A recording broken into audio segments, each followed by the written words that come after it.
최근에 케이블 채널인 TVN 오디션 프로그램인 코리아 갓 탤런트에 출전했던 22살 먹은 청년 최성봉이라는 젊은이에게 우리 국내뿐만 아니라 전 세계 네티즌들의 엄청난 시선과 관심이 쏠리고 있다는 국내외 언론 뉴스들의 보도가 계속되고 있습니다.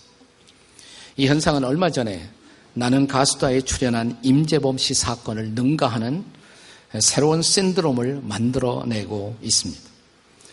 임재범 씨 현상은 일종의 국내용 신드롬인데 지금 이 최성범이라는 이 젊은이의 사건은 글로벌 신드롬을, 국제용 신드롬을 만들어가고 있다는 것입니다.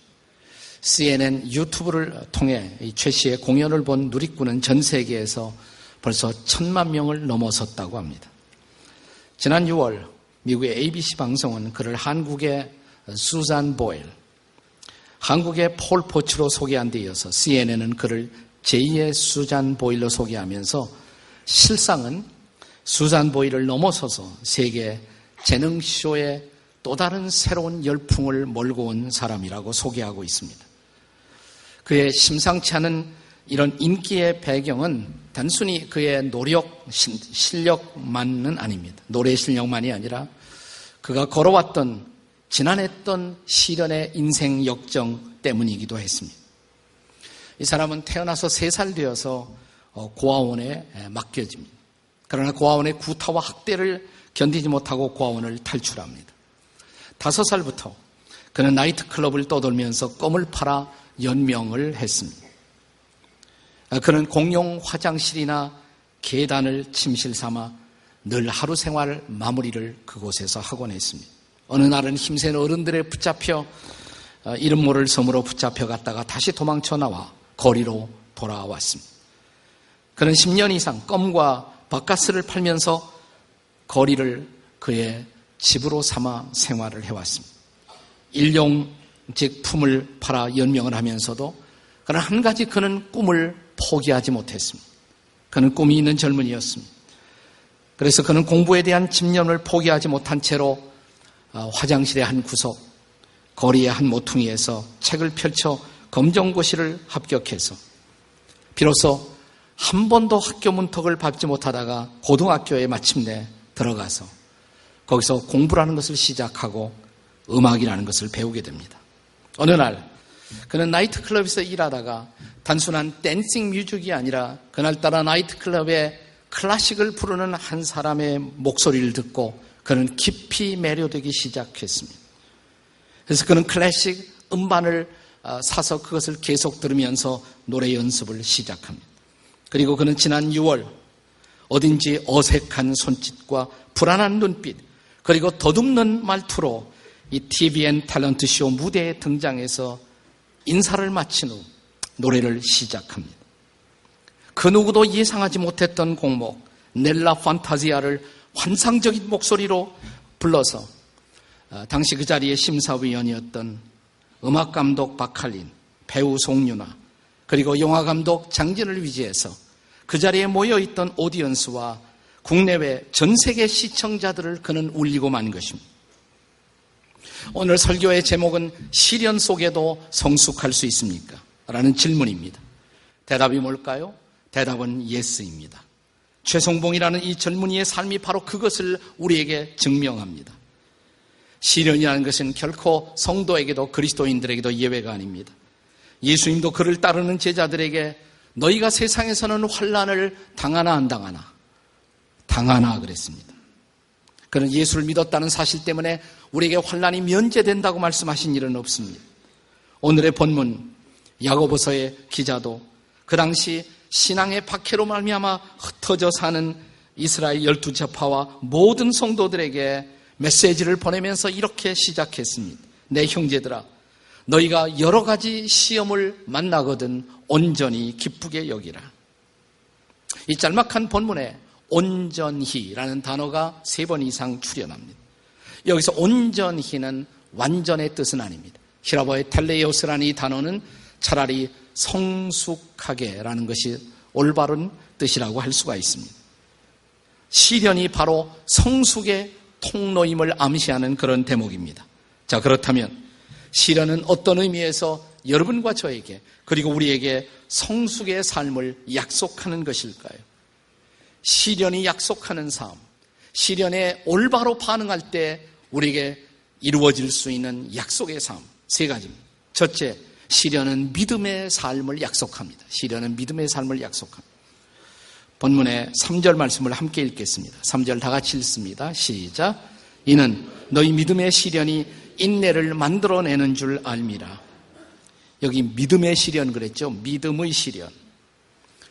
우리가 경험하는 성도들의 시련의 본질을 그냥 시련이 아니라 믿음의 시련이다 그랬습니다.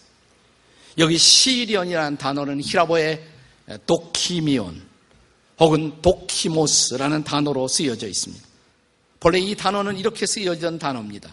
자, 도자기를 만드는 도공들이 일단 진흙, 찰흙을 가지고 빚기 시작합니다. 그리고 일정한 형태가 잘 빚어지면 뜨거운 불 속에 그 빚어놓은 그것을 집어넣습니다. 자, 일정한 시간이 지나고 난 후에 도자기를 불 속에서 꺼냅니다. 흠이 있는 것들은 깨버립니다. 그리고 잘 구워진 것들을 향해서 익숙한 도공은 이렇게 선포합니다. 도키모스, 도키모스. 합격이라는 말이에요. 합격이다. 네.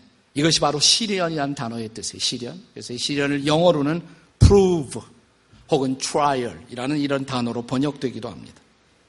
이 단어의 배경을 가장 잘 보여주고 있는 대목이 바로 베드로전서 1장 7절입니다. 같이 읽겠습니다. 베드로전서 1장 7절 다 같이 시작. 너희 믿음의 확실함은 불로 연단하여도 없어질 금보다 더 귀하여 예수 그리스도께서 나타나실 때 칭찬과 영광과 존귀를 얻게 할 것이니. 여기 불로 연단이라는 단어가 나오죠. 그 연단이 바로 도키모스입니다. 불로 연단한다. 그래서 우리의 믿음이 금처럼 귀하게 된다. 바로 이 대목에서 사용된 단어입니다. 다시 말하면 시련이라는 것은 우리의 믿음을 연단하는 기회가 된다는 것입니다. 여러분, 불 속에 들어간 도자기 중에는 쓸만한 것이 있고 쓰지 못할 것이 있습니다. 쓸만한 것은 하나의 작품이 됩니다. 쓰지 못할 것은 쓰레기로 버려질 수밖에 없습니다.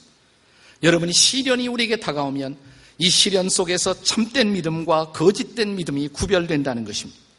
시련의 불 속에서 참된 믿음은 더 진지한 믿음으로 연단되지만 거짓된 믿음은 그 정체를 드러내고 파산될 수밖에 없습니다. 그러므로 진지한 성도들에게 있어서 시련의 시간은 오히려 우리의 믿음을 연단하는 기회가 된다는 사실을 잊지 마십시오. 그러므로 시련이 오거든 주님을 바라보십시오. 이 시련을 허용하신 그 주님을 바라보고 주님께 기도하십시오.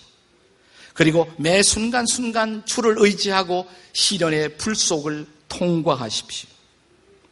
저 유명한 세계적인 전도자인 D.L. 무디가 항상 그는 설교할 때 찬양 사역자 한 사람을 동반했습니다. 생키라는 사람이 있어요. 생키.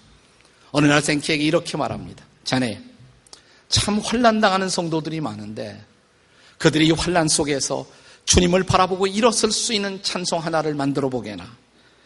드디어 찬송 하나가 작사가 되었습니다.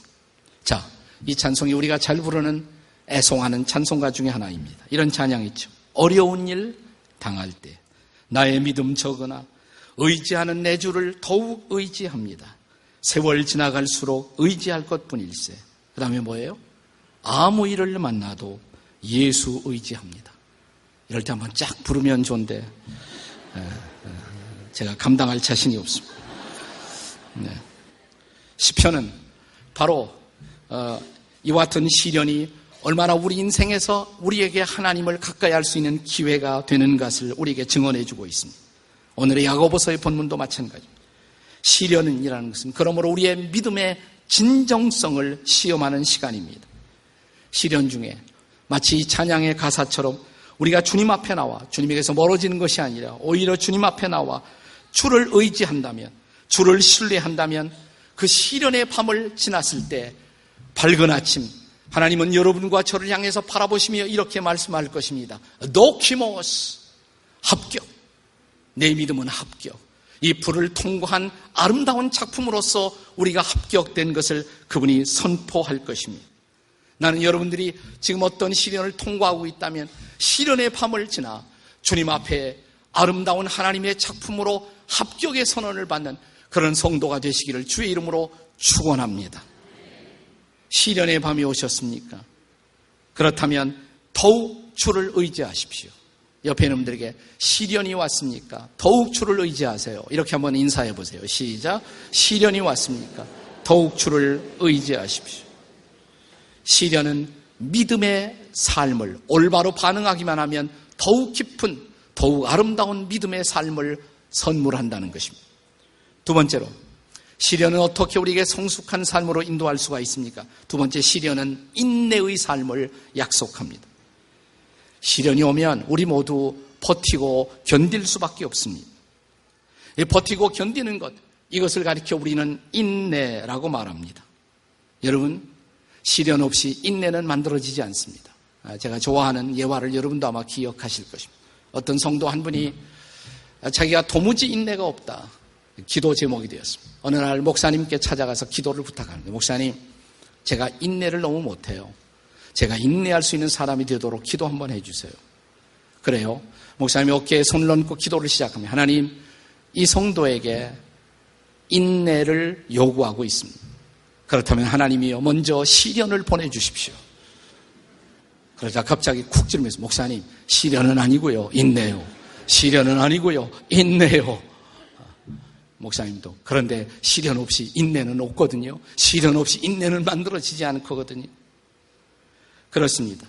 시련 없이 인내는 학습될 수가 없습니다. 그런데 우리가 경험해야 할, 학습해야 할 인내, 그 인내는 두 가지로 나눌 수가 있습니다. 하나가 수동적인 인내라면 또 하나는 능동적인 인내입니다. 수동적인 인내는 할 수 없어서 버티는 것, 수동적인 인내예요. 그러나 이런 시련의 과정을 통한 적극적 소망을 바라보는 사람들은 적극적으로 인내를 이룰 수가 있다는 것입니다. 오늘 본문은 바로 그런 후자에 초점을 두고 있는 것이죠. 자, 다시 한번 본문의 4절을 읽어보겠습니다. 4절 다 같이 읽습니다. 시작. 인내를 온전히 이루라. 이는 너희로 온전하고 구비하여 조금도 부족함이 없게 하려 함이라. 인내를 이루라고 말합니다. 적극적으로 이루라고. 이것은 인내를 온전히 이루었을 때 결과를 소망하는 적극적인 마음으로 인내를 학습해 가라는 것입니다. 사랑하는 여러분, 자, 그 인내를 잘 성취한 상태를 가리켜서 오늘 본문은 온전하고 구비함이 되는 사람이 될 것이다, 이렇게 말합니다. 여기 온전하고 구비된 인격의 모델, 그 대표적인 모델은 바로 누굴까요? 예수님이죠. 그렇습니다. 그래서 우리가 잘 인내한다면 우리가 사모하는 바로 그 예수님의 그 인격을 닮아간다는 것입니다. 예수님은 무엇보다 인내하시는 분이십니다. 여러분, 예수께서 잡히시기 전날 밤에 겟세마네 동산으로 예수님을 잡으러 온 사람들이 있었습니다. 그 중에 대제사장을 호위하고 있었던 종이 있었습니다. 그를 바라보면서 예수님의 제자 한 사람이, 아마도 이 제자는 베드로였을 것이라고 학자들은 생각합니다. 베드로는 다혈질이거든요. 제일 먼저 나서잖아요. 먼저 저질러 놓고 나중에 생각하는 사람. 이게 바로 베드로의 모습이 아니겠습니까? 베드로가 참지 못하고 예수님을 잡으러 온 그 사람의 검을 빼어서 귀를 쳐버리죠. 귀가 떨어지는 순간 주께서 재빨리 귀를 붙들어서 귀를 다시 붙이십니다. 그리고 신성의 거룩한 능력으로 그 귀를 치료하시면서 그를 향해 이렇게 말씀하시는 것을 볼 수가 있습니다. 이것까지 참으라. 이것까지 참으라. 이렇게 말씀하시죠. 훗날 베드로는 그래서 베드로후서 3장 9절에서 그가 경험한 예수님을 이렇게 소개합니다. 오직 주께서는 너희를 대하여 오래 참으사 아무도 멸망하지 아니하고 회개하기에 이르기를 원하시는 분. 예수님은 정말 오래 참으시는 분이라고. 그는 마지막에 십자가까지 참으신 분입니다. 십자가까지 견디신 분. 그분이 우리에게도 이렇게 말씀하십니다.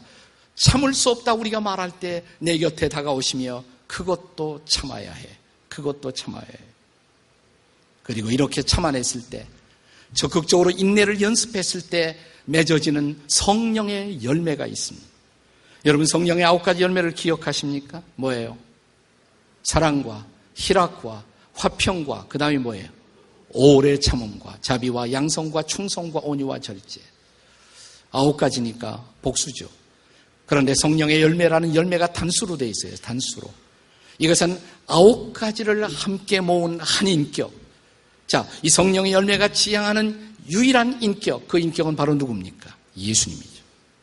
그러므로 인내할 때, 오래 참을 수 있을 때 바로 예수님을 닮아간다는 사실입니다. 바로 그분을 그렇게 닮을 수 있도록 시련을 허용하시고 우리 곁에 서 계신 분. 그렇다면 사랑하는 여러분, 오늘 이 시련의 시간에 잘 인내하심으로 내 사랑하는 주님을 닮아가는 주님의 제자된 여러분과 제가 되기를 기도하십시다. 시련은 바로 주님을 닮게 하는 성숙의 시간입니다. 시련은 인내의 삶을 학습하는 시간입니다. 시련이 오셨습니까? 시련 앞에 직면해 계십니까? 잘 참으세요. 옆에 놈들에게 시련이 오셨습니까? 잘 참으세요. 다 같이 시작. 시련이 오셨습니까? 잘 참으세요. 시련은 어떤 의미에서 저와 여러분에게 성숙의 삶을 약속할까요? 세 번째로 시련은 기쁨의 삶을 약속합니다. 시련 그 자체를 물론 기뻐할 사람은 없습니다. 시련은 아픔입니다. 시련은 고통입니다. 누가 시련을 기뻐할 수가 있단 말입니까? 그러나 시련을 잘 견디면 거기에는 성숙한 기쁨이 있습니다. 심오한 기쁨이 있습니다. 진지한 기쁨이 있습니다. 이런 기쁨은 피상적인 감각적인 기쁨이 아니라 이것은 성숙된 사람들만이 경험할 수 있는 기쁨인 것입니다. 오늘 성경은 바로 이런 기쁨을 우리에게 약속하는 것입니다. 다시 말하면 우리가 시련을 당했을 때 시련을 잘 통과할 수 있다면 우리는 예수님을 닮게 되죠. 그리고 예수님을 닮게 될 그 소망을 바라본다면 시련이 아프지만 우리는 여전히 즐거움으로 감당할 수 있지 않겠습니까? 이런 맥락에서만 이해할 수 있는 말씀이 있어요. 그게 바로 로마서 5장 3절과 4절입니다. 자, 로마서 5장 3절 4절을 다 같이 읽겠습니다. 시작. 이뿐 아니라 우리가 환난 중에도 즐거워하나니 이는 환난은 인내를, 인내는 연단을, 연단은 소망을 이룬 줄 압니다. 우리가 환난 중에도 즐거워한다고. 어떻게 해요? 마지막 소망 때문에 주님을 닮아갈 빛나는 인격으로 주님 앞에 서게 되는 그 소망을 바라보는 사람은 아프지만 그 환난 속에서도 여전히 즐거워할 수 있다고. 이런 심오한 즐거움, 이런 진지한 기쁨을 여러분은 아십니까? 그래서 오늘 본문도 어떻게 시작했어요? 오늘 야고보서의 본문이 어떻게 시작하고 있습니까? 내 형제들아, 그 다음에 뭐라고 그랬어요? 너희가 여러 가지 시험을 만나거든 그 다음에 온전히 기쁘게 여기라. 이 온전한 기쁨, 이것이 바로 성숙한 기쁨이라고 할 수가 있습니다. 온전히 기쁘게 여기라 그랬어요. 여기서 여기라는 것은 의지적 결단을 촉구하는 말입니다. 네. 그러니까 그러지 않아도 그렇게 여기라는 것이에요. 시련은 아프지만 기쁘게 여길 수 있어야 한다고. 여기라, 계산하라, 마음 먹고 그렇게 평가하라, 그런 뜻입니다. 감정적으로는 기뻐하기 어려워도 궁극적으로 이 시련이 내게 가져다줄 유익을 생각하면서 의지적으로 기뻐하라는 것입니다. 의지적으로 기뻐하면 마음으로부터도 기뻐할 수 있는 마음이 정말 생길 수 있다는 것입니다. 자, 이러한 시련 속에서만 얻을 수 있는 진지한 기쁨, 이 기쁨을 시련을 통과하는 사람들에게 주님은 선물로 예비하십니다. 이런 피상적이 아닌, 감각적이 아닌 온전한 기쁨을 오늘 야고보서는 약속하는 것입니다. 이런 기쁨이야말로 성령의 열매가 아니겠습니까? 이런 기쁨이야말로 하나님 나라에 속한 하나님의 백성들이 경험할 수 있는 그런 기쁨이 아니겠습니까? 자, 저는 예수님이 바로 이런 기쁨을 이 땅에서 누리며 사셨다고 생각해요. 누가복음 10장 20절은 어느 날 예수님의 한 일상을 이렇게 보도합니다. 자, 누가복음 10장 21절을 다 같이 읽겠습니다. 시작. 그때 예수께서 성령으로 기뻐하시며 이르시되 천지의 주제이신 아버지여, 이것을 지혜롭고 슬기 있는 이들에게는 숨기시고 어린아이들에게는 나타내심을 감사하나이다. 자, 이 말씀이 성령으로, 그 다음에 뭐라고 그랬습니까? 기뻐하사. 예수께서 성령으로 기뻐하다. 뭘로 기뻐하셨다고요? 성령. 이것은 그냥 인간적으로 기뻐하는 것이 아니에요. 성령의 도우심을 통해서만 기뻐할 수 있는 기쁨. 이것은 어려움 속에서도, 시련 속에서도 기뻐할 수 있는 기쁨. 이것은 땅의 어려움을 경험하면서도 하늘을 바라보는 자들에게 선물로 주어지는 하늘의 기쁨이라고 할 수가 있습니다. 저는 오늘 설교의 화두를 최성봉이라는 그런 젊은이의 이야기로 시작했습니다. 그의 인생에 처음 22년의 시련이 없었다면 그가 단 한 번의 무대에서 그렇게 많은 사람들에게 감동을 줄 수가 있었겠습니까? 그에게 처음 22년간의 눈물이 없었다면 그가 마지막 웃는 자가 될 수가 있었겠습니까? 자, 이 최성봉 씨의 무대가 끝나는 바로 그 순간 그 자리에 심사위원으로 앉아있던 송윤아는 소감을 이렇게 표현했습니다. 나는 당신을 안아주고 싶다고. 박할리는 이렇게 말합니다. 당신 안에는 악기가 살고 있는 것 같다고. 그 악기가 터져나왔으면 좋겠다고. 뉴욕 타임스의 한 기자는 그의 블로그에서 이런 말을 남겼습니다. 처음에 이 클립이 나는 가짜인 줄 알았다. 그러나 거기에는 진짜 최성봉이라는 사람이 있었다. 그는 이제 시련을 넘어서서 카루소처럼 노래한다. 노래의 제목은 넬라 판타지아. 이게 저 유명한 영화 미션의 영화의 테마곡이라는 것을 기억하십니까? 가브리아의 오보에를 통해서 불려진 미션 찬양입니다. 그 노래의 가사의 의미는 이렇습니다. 환상 속에서 난 바른 세상을 보내. 누구나 평화롭고 정직하게 살 수 있는 것. 언제나 영원히 자유롭기를. 저기 떠다니는 구름처럼 영원 깊은 곳에 있는 사랑이 가득한 곳. 환상 속에서 난 밝은 세상이 보이네. 각자의 어둠이 너무 어둡지 않기를. 언제나 영원히 자유하기를. 저기 떠다니는 구름처럼. 그의 인생에 시궁창 같은 어둠을 경험했지만 그는 늘 판타지를, 넬라라는 마이란 말이에요. 판타지, 나의 환상, 나의 이상. 그는 꿈을 바라보고 있었던 것입니다. 지난 주말 트위터와 인터넷 공간은 그의 이야기로 뜨거운 여름을 더 뜨겁게 달구고 있었습니다. 몇 가지만 제가 발췌하여 소개해 보겠습니다. 진정성이란 이런 것이 아닐까? 담담한 표정, 눈물까지도 사치스러워서 그는 울지 못하는 것일까? 또 다른 말입니다. 동영상 보고 감동 먹었습니다. 저렇게 살아왔는데 판타지아를 노래하고 있다니. 누군가는 이런 글을 남깁니다. 이 새벽 이 동영상은 나를 엄청 울린다. 저는 안 울고 나를 울리는 나쁜 놈. 두 번째 무대에서 심사위원들이 그에게 가장 많이 주문한 것이 좀 웃어보라는 말이었습니다. 좀 웃어볼 수 있느냐. 그는 얼굴을 펴는 것으로 웃음을 대신했습니다. 그는 아직도 환하게 웃지는 못했습니다. 아마도 대회는 끝나지 않았고 웃음은 그에게 익숙하지 않았고 웃을 수 있는 시간은 아직도 오지 않았기 때문일지도 모릅니다. 그러나 그는 두 번째 무대를 통과하고 파이널리스트가 되면서 처음으로 이렇게 말합니다. 기뻐요. 정말 이뻐요. 그리고 참으로 오래간만에 그는 작은 미소를 띄웠습니다. 사람들은 그의 미소 앞에 열광적으로 반응을 했습니다. 그리고 8월 그는 마지막 무대에 서게 될 것입니다. 우리는 그가 웃었던 웃음이 얼마나 가치 있는 웃음인지, 얼마나 진지한 웃음인지, 그리고 그의 마음속에 있었던 기쁨이 얼마나 피상적이 아닌 진지한 기쁨인가를 알아차릴 수가 있었습니다. 스페인 속담에 이런 말이 있습니다. 거친 돌들은 시냇가가 더욱 아름다운 음악을 만들게 한다. 거친 돌들은 시냇가가 더욱 아름다운 음악을 만들게 한다. 이 세상에서 가장 고통을 당하신 분은 예수 그리스도이셨습니다.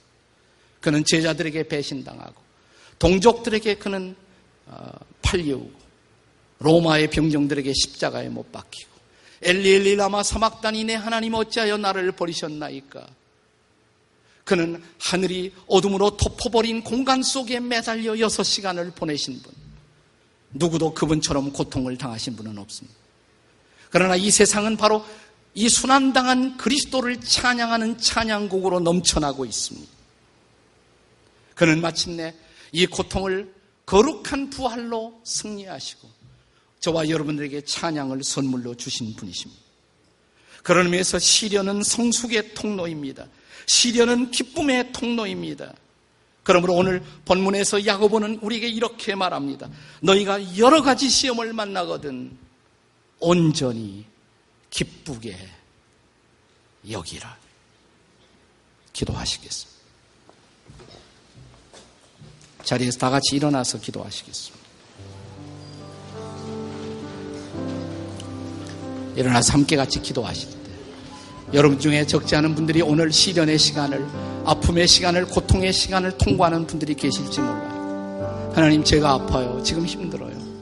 함께 해주세요. 기도하게 해주세요. 찬양하게 해주세요. 고통을 넘어서서 제가 성숙한 사람으로 하나님 앞에 설 수 있게 해주세요. 이 시련 앞에 합격하고 통과할 수 있게 도와주세요. 우리 다같이 통성으로 함께 기도하시겠습니다. 기도하십시오. 자비로우신 아버지 하나님 감사합니다. 오늘 우리에게 귀한 말씀을 주시고 우리가 어떻게 살아야 할 것인가를 가르쳐 주시는 주님을 찬양합니다. 오 아버지 하나님, 성령으로 우리를 도우시고 우리의 마음을 터치하시고 우리를 새롭게 하시고 우리가 어떻게 인생의 모든 시련을 이기고 하나님 앞에 서야 할 것인가를 가르쳐 주시옵소서. 깨닫게 해주시옵소서. 우리의 마음을 만져주시옵소서. 성령으로 역사해 주시옵소서. 우리를 새롭게 해 주시옵소서. 오 하나님, 우리를 도와주시옵소서. 기도해도 쉽게 마음의 아픔이 사라지지 않는 분, 여전히 가슴이 눌려있고 마음이 힘든 분들, 가슴에 한번 손을 얹으세요. 제가 기도하겠습니다. 하나님, 여기 당신의 자녀들이 아직도 아파하고 있습니다. 힘들어하고 있습니다. 저들이 웃지 못하고 있습니다. 노래하지 못하고 있습니다. 찬양하지 못하고 있습니다. 저들의 마음을 누르고 저들을 고통스럽게 하는 좌절의 영들은 저들에게서 떠나갈지어다. 부활의 영이여 임하여 주시옵소서. 고통을 아시고 고통을 이기신 주님, 십자가에서 부활하시사 고통을 정복하시고 이 고통을 찬양으로 바꾸신 놀라우신 주님, 저들의 마음에 찬양을 허락해 주시옵소서. 노래하게 만들어 주시옵소서. 우리도 넬라 판타지를, 나의 꿈을 노래하게 도와주시옵소서. 하나님은 우리의 꿈이십니다. 예수님은 우리의 꿈이십니다. 성령은 우리의 꿈이십니다. 주님과 함께 이 고통을 넘어서서 기도하게 하시고 고통을 넘어서서 찬양하는 우리가 되도록 도와주시옵소서. 기쁠 때만 찬양하는 자가 아니라 어려울 때도 찬양하게 도와주시옵소서. 모든 상황 속에서 주를 찬양하게 도와주시옵소서. 주님이 나의 상급이라고, 주님이 나의 도움이라고 선포하게 도와주시옵소서. 이제 나는 주를 의지하고 바라보고 이길 것이라고, 내 영혼은 확정됐고 확정되었다라고 선포하게 도와주시옵소서. 예수님의 이름으로 기도드립니다. 아멘.